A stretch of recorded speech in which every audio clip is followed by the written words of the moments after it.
So what I got for you today is this electronic lens adapter. Now, this adapter is crazy small, and it's electronic, it's firmware updatable, and basically what this does is it'll allow you to put Sony lenses on Nikon cameras. So the fact that Sony has such a huge lens lineup and the Nikon flange mount distance is less than Sony's 18mm flange mount distance allows the Nikons to fit this in between the Sony lens and the Nikon flange slash sensor. That's pretty remarkable if you ask me, considering how small this is.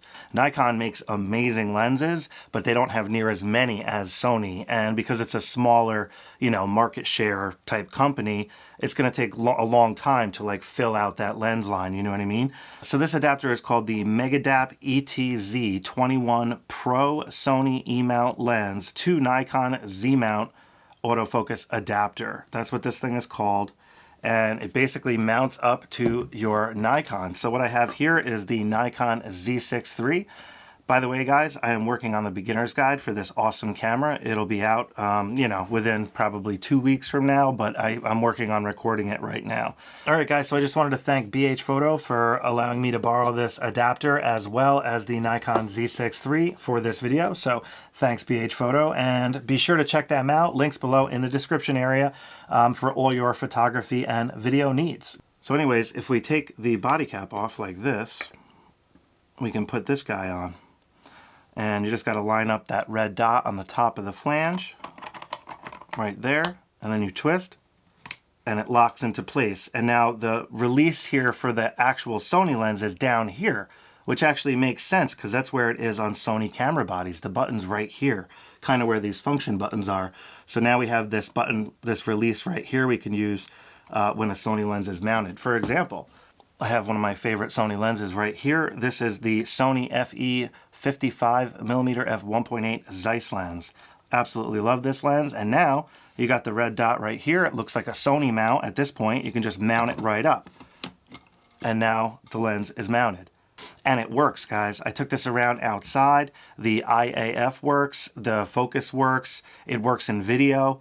Very, very impressive, to say the least. So I'm going to test a couple more lenses today just to really get a handle on how good it is with different lenses. But I can tell you with this Zeiss 55, even though this lens is older, has a little bit slower of an autofocus, it works extremely well. And the photos came out absolutely killer, as you would expect from this lens. So basically, to disconnect the lens, you just have to push down on this. See how this little thing moves? And that releases the lens pin. So if you push down, you can then twist off the lens like so. And they recommend, if you're changing multiple lenses, to just leave this mounted to the camera itself. All right, so let me switch this. Now, this is another one of my favorite lenses. This is this is an older lens as well. This is the Sony FE 16-35 f4 Zeiss lens. This was one of the first wide-angle lenses Sony made. All right, so now you can see how the red box is turning green. That's the autofocus.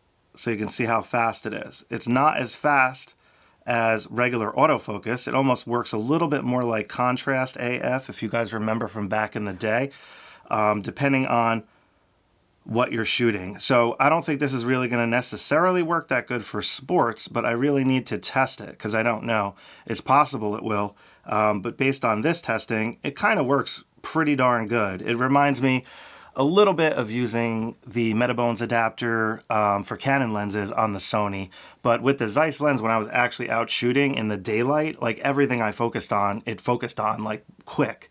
So I'm in a low light environment here, so it does appear to be just a little bit slower than it was with the other lens outside.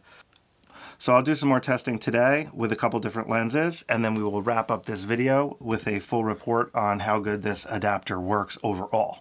By the way, here's the box for it. All right, so here we are recording Layla, and I'm just testing out the stabilization of the Nikon Z6 III with the 55mm f1.8 Zeiss lens. Now this is a Sony lens, remember, on the Nikon Z6 III, and the stabilization looks like it's working incredibly well. It looks really good. Let me get a little closer. Thank you, Layla.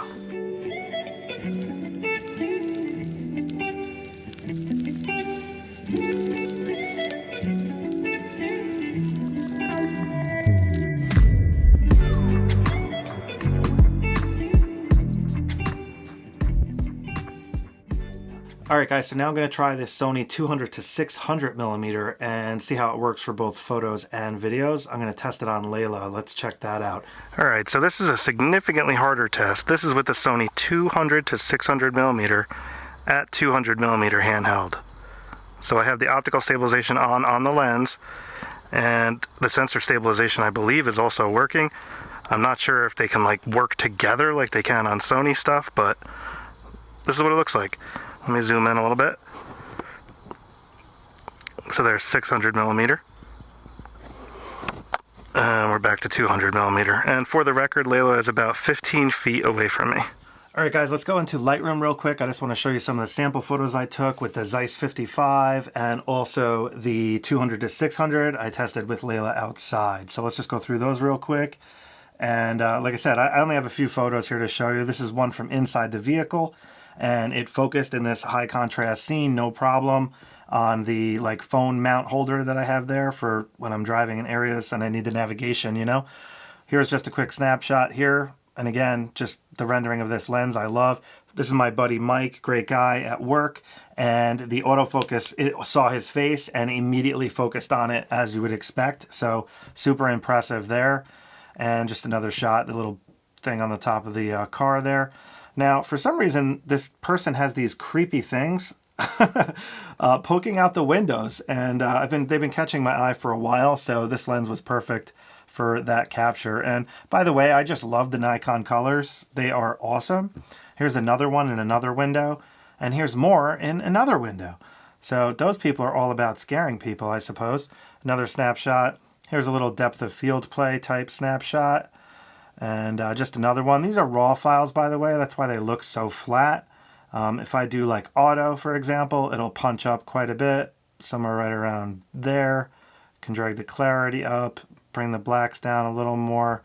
Can warm the image just slightly. It was kind of overcast.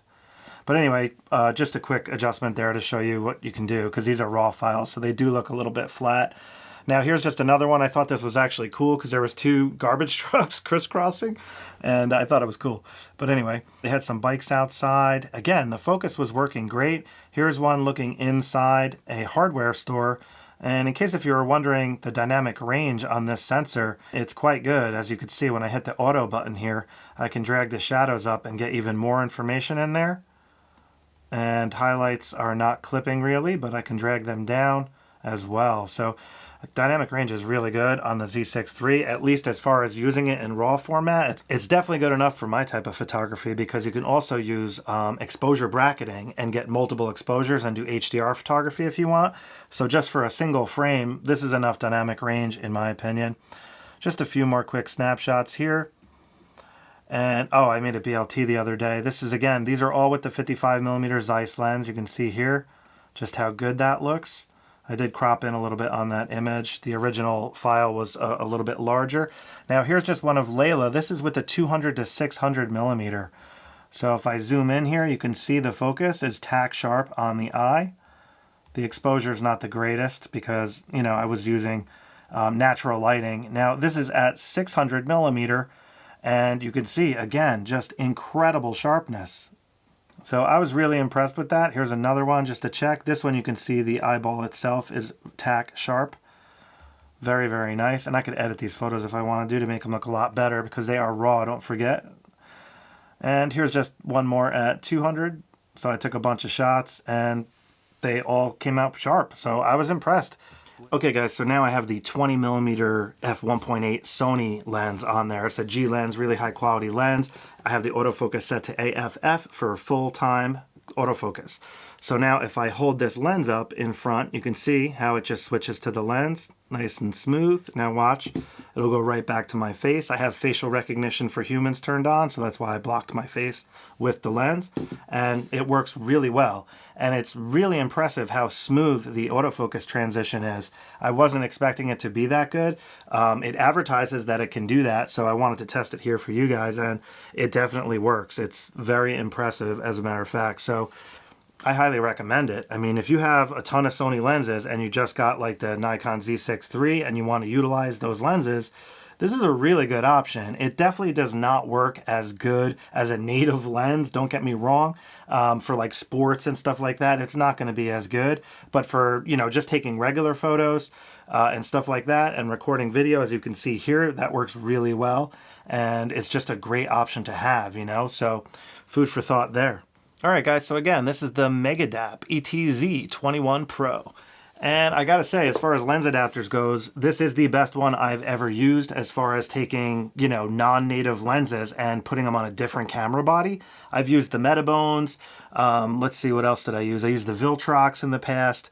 The Canon lens adapter worked good, but that was made for Canon cameras. So that's, you know, Canon EF to an RF camera. That worked really well also, but this is taking a Sony lens and putting it on a Nikon camera. So the fact that that works is incredible, and this adapter goes for about $250. So if you just got the Z6 III and you're coming from Sony cameras and you have a whole bunch of Sony lenses, this is like a no-brainer purchase for me if you were in that position, because the Sony lenses work really good on the Nikon cameras with this adapter. They don't work as good as native lenses, but it's very close for regular photography and regular type video recording, as you saw when I was just testing it here in the studio. It works really well for both photo and video, so it's not as snappy with photo. It is a little bit slower. The 200 to 600 millimeter lens worked pretty darn snappy though outside in good lighting conditions.